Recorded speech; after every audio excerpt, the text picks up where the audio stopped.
Olá, seja bem-vindo ao nosso curso Como Elaborar uma Política de Crédito. Este será um curso intenso, já que a responsabilidade de se criar uma política de crédito é uma responsabilidade enorme e envolve todo esse processo que nós chamamos de gestão de crédito. Conforme eu tenho aqui, a gestão de crédito, ela se inicia nas atribuições do profissional de crédito. Passa pela definição do melhor birô de crédito para a sua operação, claramente pela política de crédito, pela elaboração da política de crédito, além de buscar reduzir as rejeições com segurança, criar processos para manutenção dessa política e um desses processos, é a criação de grupos de controle. Buscar ferramentas que aumentam a produtividade, efetuar monitoramento e elaborar KPIs para esse gerenciamento. Ou seja, é uma verdadeira jornada. É preciso dizer isso porque as pessoas podem pensar que, ao elaborar um curso de 4, 6, 8 horas, ao final desse curso ela já está craque em elaborar política de crédito. No caso deste curso, muito provavelmente você terá que refazer algumas aulas, até mesmo no momento que for colocar em prática, rever a aula específica àquele ponto, até que você desenvolva esta habilidade com segurança, ok? Bom, como toda jornada, temos que atuar por partes e aqui vamos focar na questão da política de crédito, que é o objetivo maior desse curso. Porém, em nossa plataforma, nós temos soluções que cobrem praticamente todo esse fluxo. Neste curso, além da política de crédito, vocês terão como bônus o novo perfil do profissional de crédito. Por quê? Porque neste curso vocês vão ver como esta habilidade de se elaborar uma política de crédito, ela é extremamente valorizada, ok? Então, quando você terminar esse curso, você vai ter a oportunidade de fazer esse outro por nossa conta melhor, e vocês vão poder identificar oportunidades para aprimorar o currículo de vocês e, com isso, passar a ter os benefícios de destacar esta importante habilidade. Combinado? O curso, ele foi desenvolvido em 4 grandes blocos. Então, o primeiro, a introdução, que nós faremos aqui, e já teremos muito conteúdo nesta aula. Depois, passaremos para uma fase de diagnóstico. Exatamente, não há como desenvolver uma política de crédito sem passar pela fase de diagnóstico. Nós precisamos entender várias questões aqui que eu vou mostrar para vocês. O risco atual, o perfil de cliente, volumetria, uma série de dados para somente depois seguir para as 2 próximas fases. A fase 3, de planejamento e desenvolvimento dos fluxos. Sim, esta fase poupa muito tempo. É aqui que a gente desenvolve as variáveis, que a gente toma decisões para somente na fase 3 seguir com a implementação da política de crédito. Muitas vezes no LinkedIn as pessoas me pedem: você não consegue me enviar uma política de crédito? Não tem uma política de crédito pronta? Não, não tenho. O que eu tenho é um roteiro de política de crédito, porém, dá 5 minutos, exagerando um pouco, a pessoa me retorna questionando os pontos que precisam ser investigados nestas fases, ok? Se vocês estão aqui nesse curso, é possível que tenham se identificado ou se deparado com um desses riscos de não se ter uma política de crédito. Começando pelo mais óbvio, que é a inadimplência, ou seja, sem critérios claros para avaliar a capacidade de pagamento dos clientes, a empresa pode acabar concedendo crédito a clientes que não tenham condições de honrar os seus compromissos, aumentando assim o risco de inadimplência. Do lado de inadimplência, nós temos o uso incorreto de soluções e o crescimento descoordenado da base de clientes. O que acontece aqui?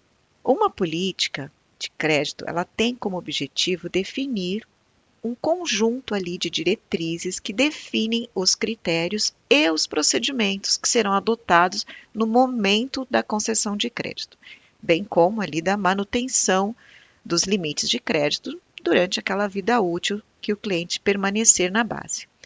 Para isso, é preciso definir soluções provedores que irão fornecer dados para que esta tomada de decisão ela seja o mais assertiva possível. Temos que ter em mente que a cada pedido aprovado, toda vez que o crédito vai lá e aprova um pedido, é um pedido que entra na base. À medida que novos clientes com esse perfil entram na base, isso altera a visão geral do risco da base. Assim, cabe à política definir regras para que esta alteração de perfil de cliente ela ocorra de forma coordenada, ou seja, planejada, em linha com o patamar geral de risco de clientes. Por essa razão, é necessário fazer o monitoramento destes perfis de pedidos que são aprovados mensalmente. Nós precisamos evitar a qualquer custo o efeito surpresa. Combinado? Quando temos uma política, é mais fácil seguirmos com os treinamentos dos analistas, certo? E também da área comercial. Um dos principais desafios que temos quando nos solicitam treinamentos sob medida nas empresas é justamente a falta de uma política de crédito clara. Então, no nosso processo de mapeamento, o primeiro passo é: me manda a sua política de crédito para que eu possa desenvolver o treinamento e essas pessoas, tanto do crédito quanto do comercial, sigam em linha com a política. Se eu não tenho uma política ou se essa regra não é clara, é muito mais difícil manter os analistas alinhados, com as diretrizes da política de crédito, o que faz com que cada um tenha a sua própria percepção de risco. E isso é muito complicado, muito arriscado, e isso causa invariavelmente um atrito muito grande com a área comercial. Então, aqui eu pergunto para as empresas: como eu vou treinar a sua equipe se eu não tenho uma visão clara da política? Esse ponto é tão importante que faremos algumas considerações em relação a eles.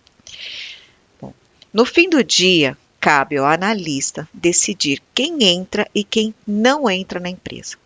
Claro, a gente tem questões ali de alçadas, mas até mesmo para que um pedido chegue numa alçada superior, ele passa pelo analista. Assim, as principais atribuições de um profissional de crédito são serem guardião da política de crédito, e claro, você só consegue fazer isso se você tem uma política de crédito, reduzir a exposição da empresa e garantir a performance do recebimento. Então, um analista de crédito ele existe para seguir esses pontos. Bom, toda ação tem uma reação. Então, o impacto destas ações podem ser 2: perda de oportunidade ou impacto na produtividade. Sim, o crédito ele não é uma ciência exata. Então, por mais que nós estejamos ali buscando reduzir a exposição, garantir a performance, garantir a execução da política, nós corremos risco. Quando nós falamos de riscos, nós sempre associamos a falta de recebimento, a risco de fraude. Porém, aqui vamos falar de 2 outros riscos: o risco da perda de oportunidade e o risco de impactar a produtividade de toda a cadeia. Começando pela perda de oportunidade. Se nós pensarmos que hoje temos no Brasil mais de 72 milhões de pessoas negativadas e cerca de 6,3 milhões de empresas, rejeitar um pedido indevidamente representa, sim, uma grande perda de oportunidade. Vejam nesse quadro que cerca de 40% das empresas não atingiram a meta de vendas. Eu costumo dizer que nós precisaríamos de um outro Brasil para atender às metas de vendas de algumas empresas por conta das suas políticas de crédito. E eu não estou dizendo que nós temos que aprovar todos os pedidos, mas eu preciso garantir e evitar ao máximo a perda de oportunidade. Eu vou fazer uma provocação. Quem aqui de verdade monitora os clientes que rejeitam? Todo analista fica feliz quando rejeita um pedido e tempos depois ele identifica que esse cliente passou a apresentar uma série de restrições do mercado, não é verdade? Porém, isso mostra que ele foi assertivo e que ele estava certo. Né? Essa é a verdade. Porém, e quando isso não acontece? Você já fez essa conta? Se eu pegar o valor de um pedido e multiplicar pelo número de meses que esse cliente teria ficado na base, qual teria sido esse resultado? Eu sempre digo que existe vida após a rejeição. Muitas empresas, né, pessoas que têm os seus pedidos rejeitados continuam comprando e consumindo no mercado. Então, veremos aqui uma situação real, tá? Um caso real. Um total de 76 mil pedidos rejeitados de pessoa física por motivos diferentes de restrições. Então, eu tenho aqui documentação, faixa de renda, pedido de referência. Neste caso, a empresa classificava os clientes aprovados em alto, médio, os clientes em alto, médio e baixo risco, sendo que somente os clientes médio e baixo risco eram aprovados num processo mais automatizado e o alto risco ele tinha que ser muito trabalhado, em casos de exceção. Muito bem, nós enviamos então esta base, os CPFs dessas pessoas que tiveram os pedidos rejeitados, mais a data na qual os pedidos foram rejeitados, ok? Qual era a ideia? A ideia era que o Birô pudesse nos mostrar como esse cliente se comportou no mercado 6 meses após a nossa rejeição e 18 meses após a nossa rejeição. Então, a ideia era, esse cliente teve alguma restrição? Qual era? Como foi, né, o comportamento dele neste período? Então, este foi o resultado. 6 meses depois, ou seja, 6 meses após a rejeição, lembrando que os clientes haviam sido rejeitados por motivos diferentes de restrição, eles não possuíam restrição na data da rejeição, 47% dos clientes passaram a ser classificados como alto risco, ou seja, passaram a ter restrições no mercado. Então, parabéns para o pessoal de crédito, eles foram muito assertivos. Porém, 53% continuaram não apresentando restrições 6 meses após a rejeição. E o pior, 18 meses após a rejeição, esse patamar ainda era de 47%. Vejam, 13% dos clientes se comportaram como clientes com baixo risco. E baixo risco era tudo que essa empresa desejava ter no seu portfólio. Vejam, considerando apenas a faixa de baixo risco, nós poderíamos ter salvo 9.800 pedidos. Se eu fizer uma continha rápida, com base aqui, vamos fazer uma conta rápida. Eu tenho 76 mil pedidos, 47% deles poderiam ter sido aprovados, ok? Não apresentavam restrições e continuaram ali com um bom comportamento. Isso dá 35 mil pedidos. O ticket médio desta empresa era de R$300, era uma empresa de telefonia. Então, vezes 18, que foi a quantidade de meses, eu poderia chegar ali em algo em torno de 192 milhões de reais. Tudo bem que eu estou exagerando e considerando que esses clientes ficariam na base por 18 meses, mas mesmo se eu considerar 6 meses, essa conta bate 60 milhões. Gente, assim, é muita falta de oportunidade. O que isso fez, né? Como nós conduzimos esse processo a partir deste estudo. Então, com base no estudo, nós fizemos uma série de exercícios, né? Viramos a política literalmente de cabeça para baixo, e um deles foi retirar uma regra da política que era referente às referências bancárias. Nós identificamos que essa regra não mitigava risco, porque também fizemos um estudo na base interna e ela não era uma variável que justificava nem os clientes com maior pagamento, melhor pagamento, também não tinha um reflexo imediato nos clientes que eram desativados por inadimplência. Não tinha uma relação direta, vamos dizer assim. Né? E ainda por cima trazia essa perda de oportunidade. Bom, para as demais situações, nós também tivemos ações e revisões. Fizemos um treinamento com a área comercial, a revisão da documentação, fomos verificar se a nossa política estava muito clara, quais eram os documentos, se aqueles documentos eram extremamente necessários, se não havia outra forma de nós obtermos aqueles documentos.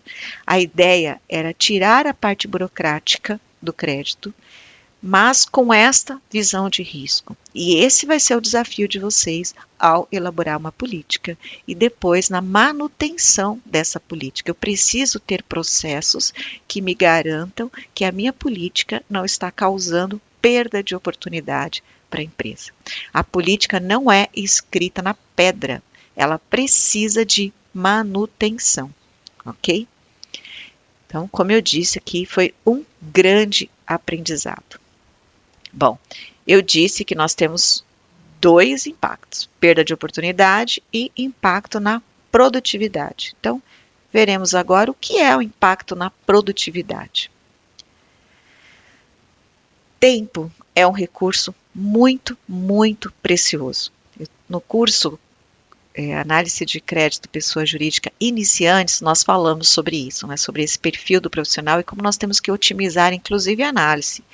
E nas regras de aprovação de crédito, nós temos que começar pelas condições que não são negociáveis, justamente para eu mitigar, tanto para eu reduzir o meu tempo, como também evitar custos desnecessários para a empresa. E aqui eu volto de novo nesse assunto do tempo. Então, quando eu rejeito um pedido, esse pedido não gera negócio. Toda esta cadeia acaba se perdendo. Então, eu tenho outra pergunta para você. Quando você rejeita um pedido, você pensa nesta cadeia? E, de novo, não estou dizendo que nós temos que aprovar todos os pedidos. Porém, eu preciso garantir que eu estou aprendendo com estas rejeições. Eu preciso entender qual é o perfil desse cliente, por que esse cliente está chegando até essa fase final. Se eu não poderia tê-lo rejeitado antes, sim, porque quanto antes eu rejeito, mais rápida a resposta para a comercial. Eu sempre digo não, também é uma resposta, e quanto antes vier esse não, melhor. A área comercial já corre para outro pedido e a gente envolve menos pessoas nesta cadeia, portanto, eu reduzo o risco de perda de oportunidade de outras pessoas, de outras áreas. Então, na verdade, tudo começa bem lá atrás, né? Quando o marketing define uma estratégia de vendas, de campanha, de geração de leads. Muitas vezes eu tenho que voltar e revisitar esses pontos com o marketing. Eu já fiz consultoria em empresas que uma estratégia de marketing trouxe uma avalanche de clientes que não estavam aderentes à política de crédito. Eu lembro que na ocasião a gente teve um problema muito grande com renda. Nós estávamos atraindo clientes que não tinham renda suficiente para serem clientes daquela corretora. Então, isso precisou ser revisto. Então, o problema não estava aqui no final, mas na origem. Então, e eu só vejo isso quando eu monitoro as minhas rejeições. Outro ponto que é importante. Começa aqui no marketing, ele envolve o vendedor, então tem o tempo do vendedor, ele vai ligar para o cliente, vai se reunir com o cliente, vai visitar o cliente. A área comercial é o principal cliente da área de crédito, então eu preciso evitar ao máximo essa perda de produtividade do vendedor.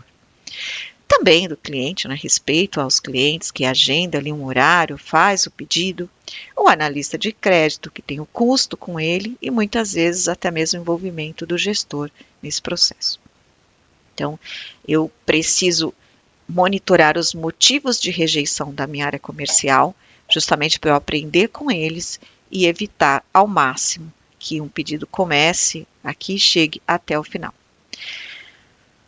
Quando eu assumi a área de gestão de crédito da Nextel, o pessoal do comercial me fez a seguinte pergunta: você é da turma do ar-condicionado? E durante muito tempo eu fiquei com isso na cabeça. De fato, nós não enfrentávamos trânsito, tempo, humor dos clientes, mas também não tinha o ônus, também não tinha o bônus, não tinha a comissão e os benefícios do comercial. Mas, de qualquer forma, me recusei a ficar nesse conforto, questionando a nossa política e procedimento de crédito para evitarmos que o crédito fosse visto como burocrático. Nosso objetivo era mitigar risco, não ser burocrático. E isso é muito diferente, faz uma diferença na nossa atuação como profissionais no nosso dia a dia. E isso hoje está muito, muito em alta, seja pelo cenário da economia, seja pelo novo perfil do profissional de crédito que vem sendo demandado pelo mercado. Não há mais espaço para frases como essa, por exemplo, crédito comercial, né? Você sabe como é. Eu sempre respondo, não, não sei. O que eu sei é que o comercial é o principal cliente da área de crédito e que uma empresa só existe para vender. Assim, quem não vende, ajuda a vender e ponto final. Combinado? Então, para encerrarmos esse ponto, uma política de crédito aderente fornece um não o quanto antes. Sim, porque, de novo, não também é uma resposta e quanto antes a área comercial receber esse não, melhor. Corre para outro pedido e vida que segue.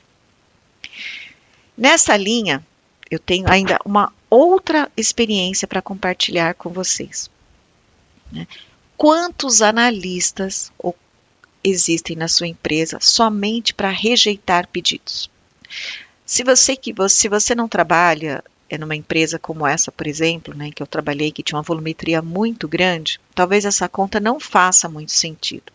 Porém, aqui, nesta empresa, nós fizemos um cálculo e após implementado o motor de crédito, revisão de política, nós chegamos a ter um custo, a uma redução de 12 analistas em toda a nossa área, somente por conta deste olhar, né, para o processo de crédito.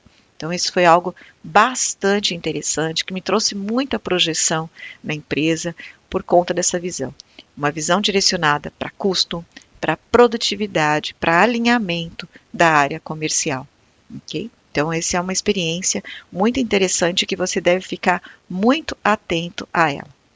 Assim, vamos encerrar essa aula com a revisão deste conceito.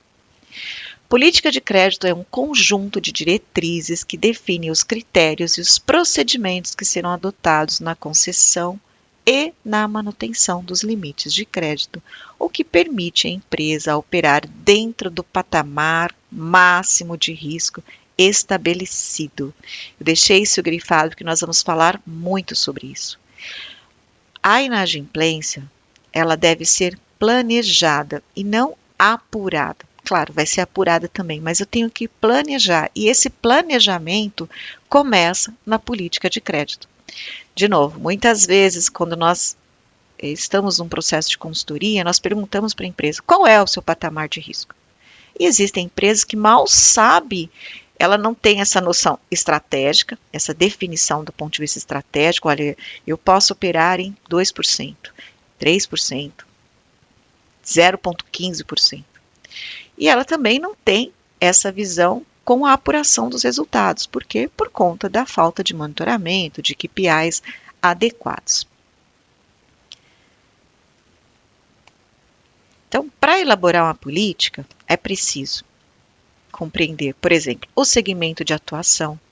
É muito diferente, gente, definir uma política de crédito para uma indústria do que para uma empresa de serviços. Geralmente, respondo perguntas do tipo: este curso serve para indústria? Esse curso serve para bancos? Este curso serve para securitizadora? Então, a partir do momento que você aprende um método, esse método pode ser adaptado a várias situações. Então, essa é a ideia aqui. Eu vou compartilhar com você o método que nós usamos na MPA há mais de 10 anos em inúmeros projetos de consultoria. Já testamos, já erramos, já corrigimos, está bem? E é isso que nós veremos aqui. Então, eu preciso sim compreender qual é o segmento de atuação da empresa, se a empresa encontra-se consolidada ou se ela está em fase de expansão, né, ganho de market share. Claro, toda empresa precisa continuar crescendo, porém faz muita diferença se ela está numa fase inicial ou se ela já tem ali uma base mais consolidada. Qual é a margem dos produtos, desses serviços? Isso é fundamental. Cada vez mais o profissional de crédito ele tem que entender sim de margem de produtos. É fundamental para que ele possa coordenar o estudo e definição de uma política de crédito. Claro, ele tem que mapear a concorrência, né? Não dá para você pedir o exame do pezinho na sua política se o seu concorrente não pede. Você vai se tornar mais burocrático, talvez entre nos dois quesitos anteriores que eu disse, em perda de oportunidade e de produtividade. Produtos e serviços consolidados, ou essa empresa deseja efetuar, por exemplo, o lançamento de novos produtos. De novo, aqui na MPA nós já chegamos em empresas que até então elas vendiam equipamentos e nos contrataram porque elas gostariam de alugar equipamentos. Vocês concordam que o público é diferente? Por mais que nós tenhamos aqui uma metodologia em que você tenha que começar pelo estudo da base interna, quando eu tenho essa informação, isso vai me obrigar a olhar outros horizontes, porque eu preciso sim considerar a situação atual, porém eu vou atrair um outro tipo de cliente que não está mapeado na minha base, e isso me obriga, como eu disse, a ampliar os meus horizontes. Os novos produtos, eles visam manter o mesmo público ou a empresa irá atuar em busca de um novo perfil de cliente? Então, de novo, os mesmos itens que eu coloquei no anterior. Então, entender esses pontos vai nos ajudar a fazer com que a inadimplência seja planejada e não apurada. Por isso que não dá para você começar a desenhar uma política sem antes fazer uma parte de mapeamento.